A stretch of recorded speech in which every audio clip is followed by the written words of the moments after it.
वशी येथे तरुणाचा शॉक लागून मृत्यू। वाळवा तालुक्यातील वशी येथील हार्डवेअर व्यावसायिक दत्तात्रय बाजीराव मेथे वय वर्ष 33 यांना विजेचा शॉक लागून मृत्यू झाल्याची घटना काल सकाळी घडली।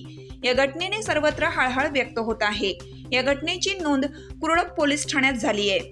घटनास्थळावरून मिळालेली अधिक माहिती अशी की दत्ता यांच्या घराच्या पाठीमागे शेडचे बांधकाम चालू आहे। त्या बांधकामावरती ते पाणी मारत होते। त्याचवेळी त्यांना विद्युत मोटारीचा शॉक लागल्याने जागेवरती कोसळले। त्यानंतर त्यांना लगेच इस्लामपूर येथील दवाखान्यात नेण्यात आलं, परंतु त्यांचा वाटेतच मृत्यू झाला। यानंतर इस्लामपूर येथील ग्रामीण रुग्णालयात शवविच्छेदन करण्यात आलं। सायंकाळी उशिरा त्यांच्यावर अंत्यसंस्कार करण्यात आले। त्यांच्या पश्चात आई, वडील, भाऊ, पत्नी व 2 वर्षाची मुलगी आहे।